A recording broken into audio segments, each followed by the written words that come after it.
जय माता दी। राधे राधे आप सभी को। आज मैं आप सभी को नवरात्रि के 9वें दिन 12वां और 13वें अध्याय को सुनाऊंगी। आप इसे ध्यानपूर्वक सुने। श्री दुर्गा सप्तशती पाठ 12वां अध्याय। मैं 3 नेत्रों वाली दुर्गा देवी का ध्यान करता हूँ। उनके श्री अंगों की प्रभा बिजली के समान है। वो सिंह के कंधे पर बैठी हुई भयंकर प्रतीत होती हैं। हाथों में तलवार और ढाल लिए अनेक कन्याएं उनकी सेवा में खड़ी हैं। वो अपने हाथों में चक्र और गदा, तलवार, ढाल, बाण, धनुष, पाश और तर्जनी मुद्र धारण किए हुए हैं। उनका स्वरूप अग्निमय है तथा वे माथे पर चंद्रमा का मुकुट धारण करती हैं। देवी बोली, देवताओं, जो एकाग्रचित होकर प्रतिदिन इन स्तुतियों से मेरा स्तवन करेगा, उसकी सारी बाधा मैं निश्चय ही दूर कर दूंगी। जो मधुकैटभ का नाश, महिषासुर का वध तथा शुंभ निशुंभ के संहार के प्रसंग का पाठ करेगा, तब अष्टमी, चतुर्दशी और नवमी को भी जो एकाग्रचित हो भक्ति पूर्वक मेरे उत्तम महात्म्य का श्रवण करेगा, उन्हें कोई पाप नहीं छू सकेगा। उन पर पाप जनित आपत्तियां भी नहीं आएगी। उनके घर में कभी दरिद्रता नहीं होगी तथा उनके कभी परिजनों के विछोह का कष्ट भी नहीं भोगना पड़ेगा।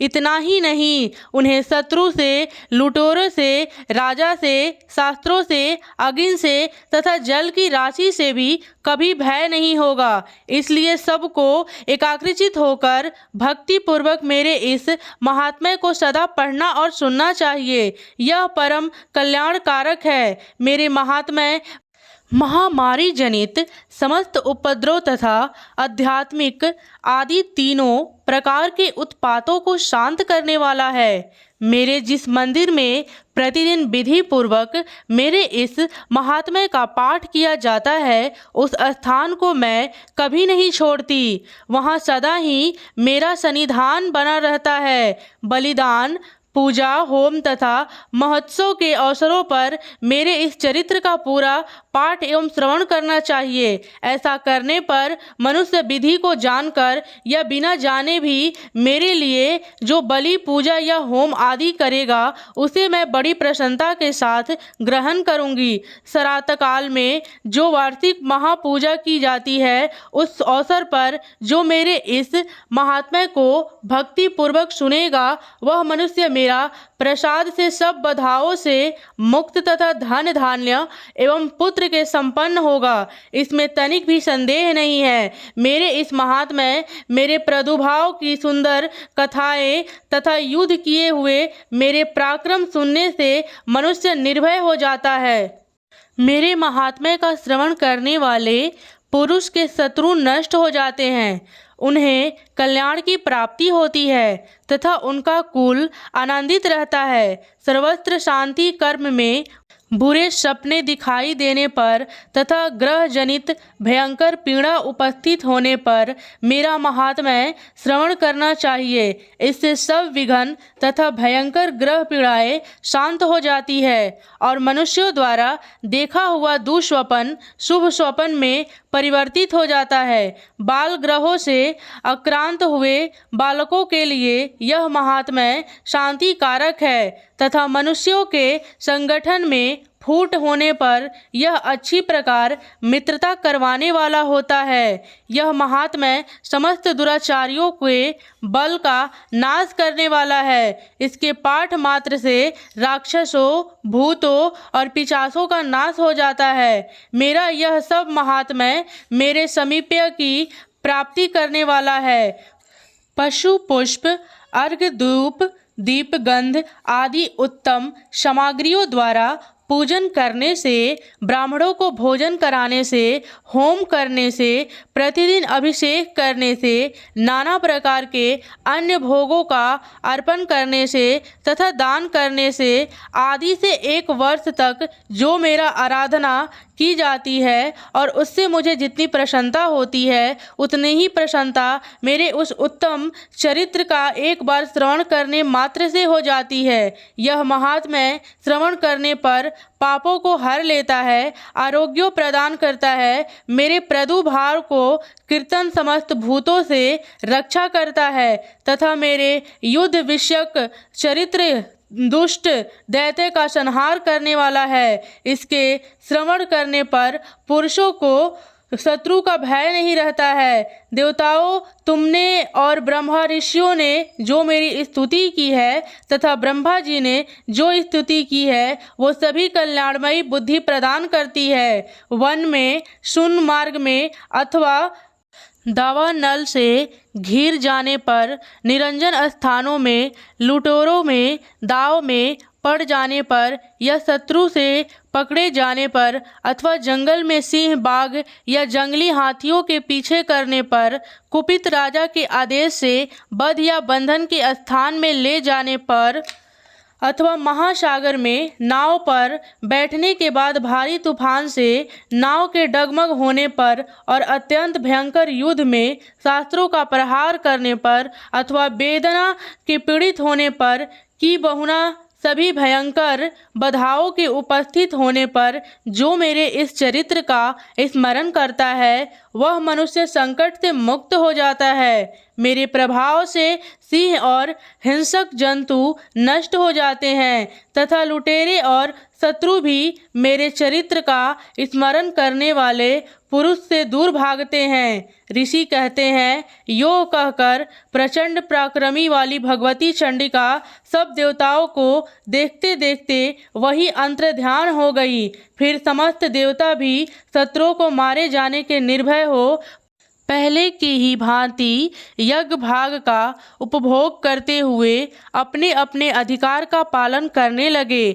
संसार का विध्वंस करने वाले महाभयंकर अतुल पराक्रमी देव शत्रु शुंभ और महाबली निशुंभ के युद्ध में देवी द्वारा मारे जाने पर शेष दैत्य पाताल लोक में चले आए।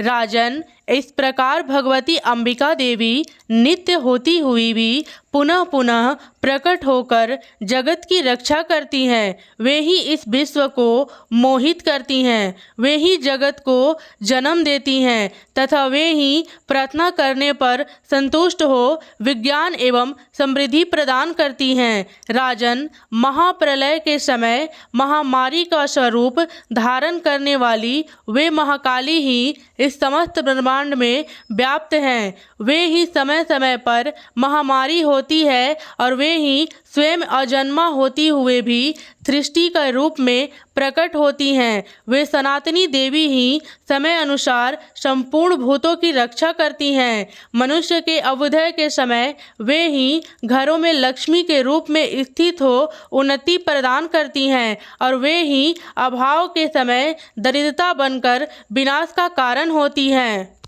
पुष्प, धूप और गंध आदि से पूजन करने, उनकी स्तुति करने पर वो धन, पुत्र, धार्मिक बुद्धि तथा उत्तम गति प्रदान करती हैं।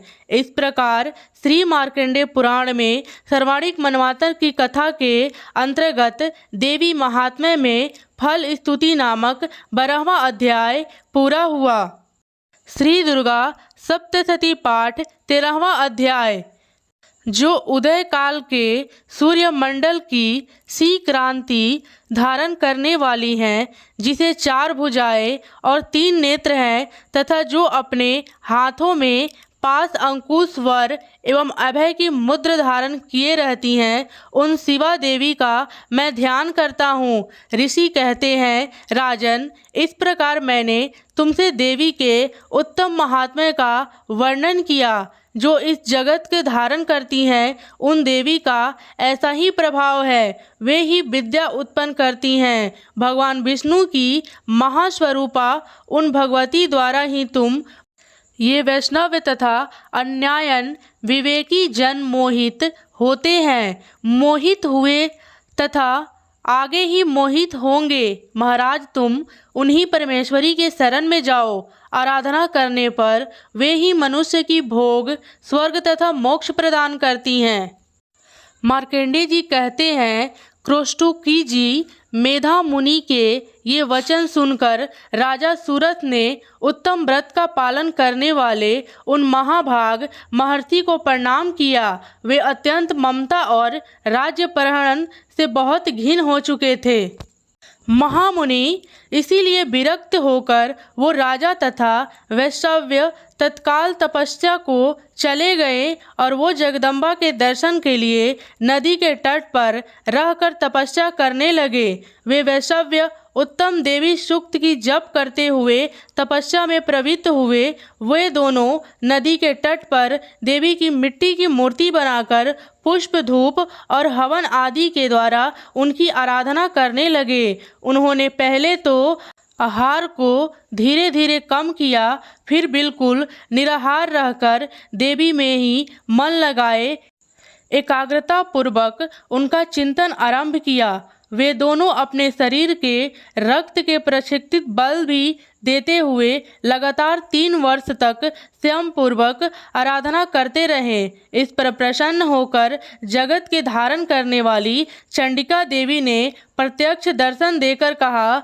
देवी बोली, राजन तथा अपने कुल के आनंदित करने वाले वैष्णव्य, तुम लोग जिस वस्तु की अभिलाषा रखते हो वह मुझसे मांगो, मैं संतुष्ट हूँ, अतः तुम्हें वह सब कुछ दूंगी। मार्कंडेय जी कहते हैं, तब राजा ने दूसरे जन्म में नष्ट ना होने वाला राज्य मांगा तथा इस जन्म में शत्रुओं की सेना को बलपूर्वक नष्ट करके पुनः अपना राज्य प्राप्त कर लेने का वरदान मांगा। वैष्णव्य का चित्त संसार की ओर से खिन्न एवं विरक्त हो चुका था और वे बड़े बुद्धिमान थे, अतः उस समय उन्होंने तो ममता और अहंता रूप अशक्ति का नाश करने वाला ज्ञान मांगा।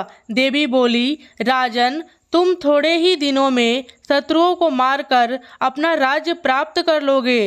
अब वहाँ तुम्हारे राज्य स्थिर रहेगा। फिर मृत्यु के पश्चात तुम भगवान विश्वेश्वर के अंश से ही जन्म लेकर इस पृथ्वी पर सर्वणिक मुनियों के नाम से विख्यात होगे। वैष्णव्यवर्य, तुमने भी जिस वर को मुझसे प्राप्त करने की इच्छा की है उसे देती हूँ, तुम्हें मोक्ष के लिए ज्ञान प्राप्त होगा। मार्कंडेय जी कहते हैं, इस प्रकार उन दोनों को मनोवांछित वरदान देकर तथा उनके द्वारा भक्ति पूर्वक अपनी स्तुति सुनकर देवी अंबिका तत्काल अंतर्ध्यान हो गई। इस तरह देवी से वरदान पाकर क्षत्रिय के श्रेष्ठ सूरत सूर्य से जन्म ले सर्वणिक नामक मनु होंगे। इस प्रकार श्री मार्कंडेय पुराण में सर्वणिक मनवांतर की कथा के अंतर्गत देवी महात्म्य में सूरथ और वैष्णव्य के वरदान नामक 13वां अध्याय पूरा हुआ। धन्यवाद। जय माता दी। राधे राधे।